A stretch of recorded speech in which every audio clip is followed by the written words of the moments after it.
In 2009, Cisco Systems made what seemed like the smartest acquisition in consumer electronics history.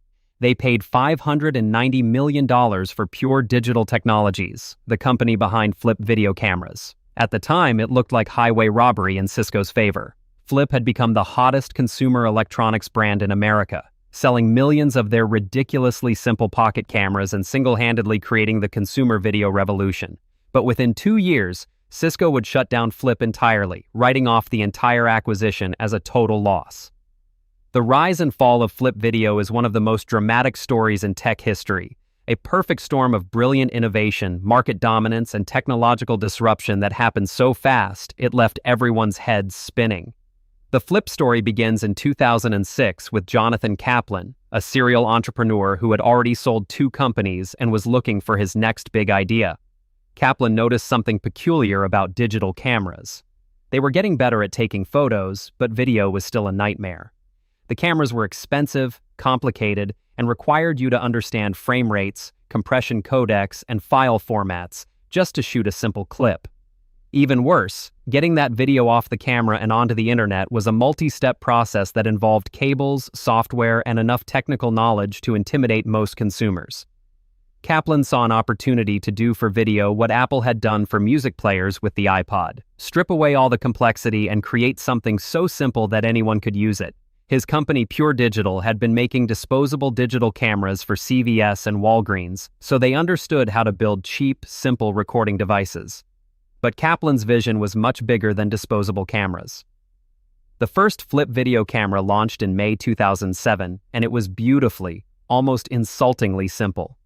It looked like a small white rectangle, about the size of a deck of cards, with a tiny screen on the back and just 4 buttons: record, stop, play, and delete. That was it. No menu systems, no settings to configure, no manual to read. You turned it on and pressed record, and it captured video at a fixed resolution and frame rate that was optimized for uploading to YouTube. The genius was in what Flip didn't do. While other camera companies were in an arms race to add more features, higher resolutions, and professional controls, Flip went the opposite direction. They deliberately limited the device to do one thing perfectly. The video quality was decent, but not amazing. The audio was acceptable, but not great. But it worked every single time, and more importantly, it made sharing videos effortless. Built into the camera's body was a flip-out USB connector, hence the name. You literally flipped out the USB plug and stuck it directly into your computer. The camera appeared as a simple folder full of video files that you could drag and drop anywhere. No drivers, no software installation, no technical knowledge required. The timing was absolutely perfect. YouTube had launched in 2005 and was growing explosively, but most people still couldn't figure out how to get videos onto the platform. Digital cameras could shoot video, but the files were huge and in formats that YouTube couldn't handle. Smartphones existed, but they were mainly Blackberries and Palm Pilots that took grainy, unwatchable video.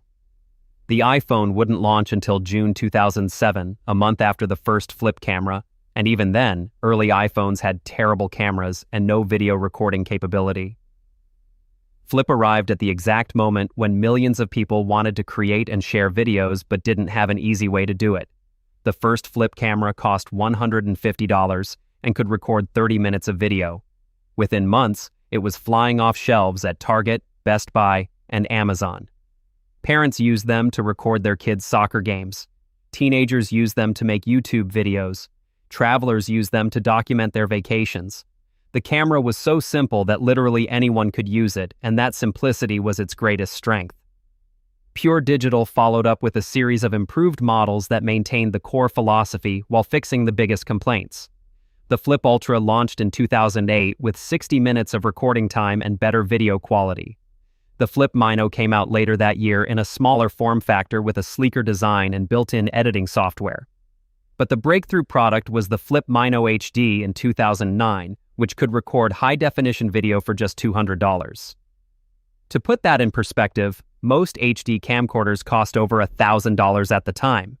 The Mino HD wasn't just cheap, it was better than the expensive cameras in the ways that actually mattered to consumers.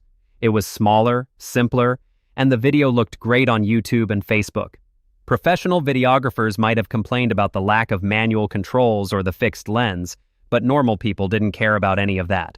They wanted to press record and get good-looking video, and that's exactly what Flip delivered. By 2009, Flip was dominating the camcorder market in a way that shocked the entire electronics industry.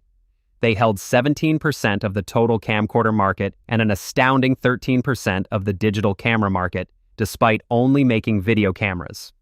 Best Buy reported that Flip cameras were their #1 selling camcorder, outselling Sony, Canon, and Panasonic combined. Amazon's bestseller lists were dominated by different Flip models.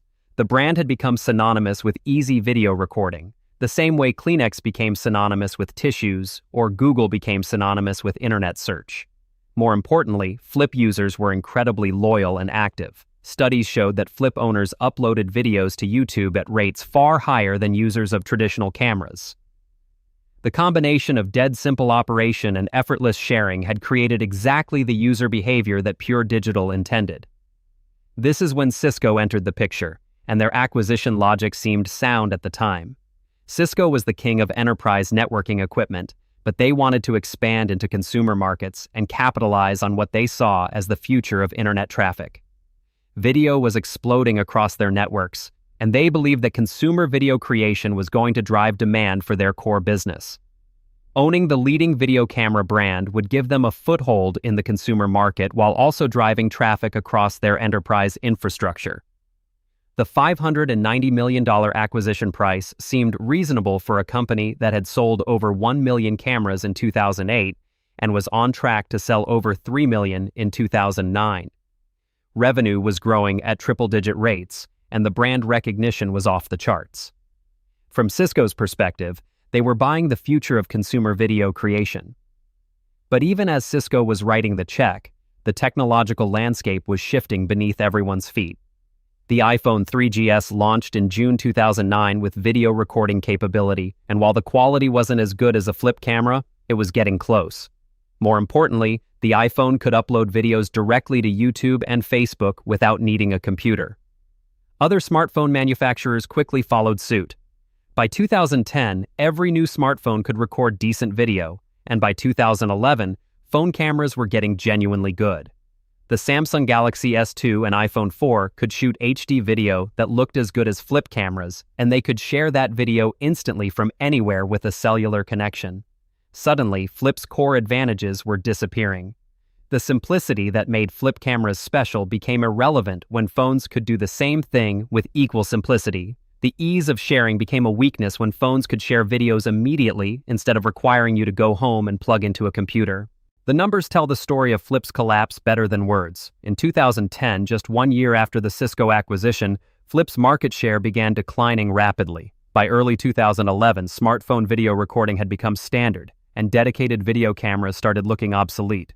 Cisco tried to adapt by adding Wi-Fi to newer Flip models and creating apps for sharing videos wirelessly, but it was too little, too late. Why would anyone carry a separate device for recording video when their phone could do the same job? The final blow came with the iPhone 4, released in June 2010, which could shoot HD video that looked better than most dedicated cameras. App developers quickly created editing and sharing tools that made smartphones more versatile than Flip cameras had ever been. Instagram launched in October 2010 and showed how powerful mobile video sharing could be. By early 2011, it was clear that smartphones hadn't just matched Flip cameras, they had made them completely unnecessary. On April 12, 2011, less than 2 years after acquiring Pure Digital, Cisco announced that they were shutting down the Flip camera business entirely.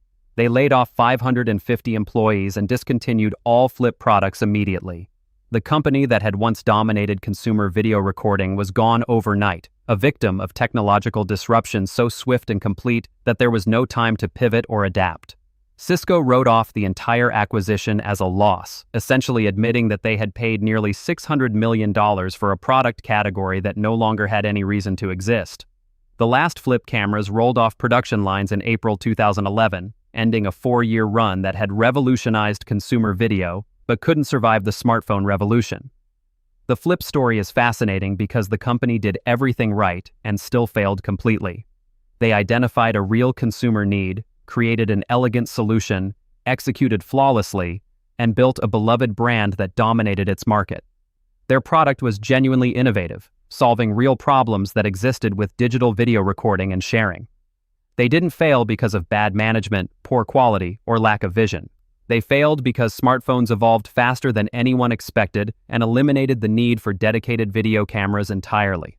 In 2007, when Flip launched, smartphones were primarily communication devices that happened to have cameras. By 2011, smartphones had become powerful multimedia computers that happened to make phone calls. That transformation happened in just 4 years, but it was enough to destroy an entire product category. The lesson of Flip isn't about making better products or smarter business decisions. It's about the brutal reality of technological disruption, where even perfect execution can't save you when the fundamental assumptions of your market disappear. Flip cameras were indeed perfect for their time, but their time was shorter than anyone imagined.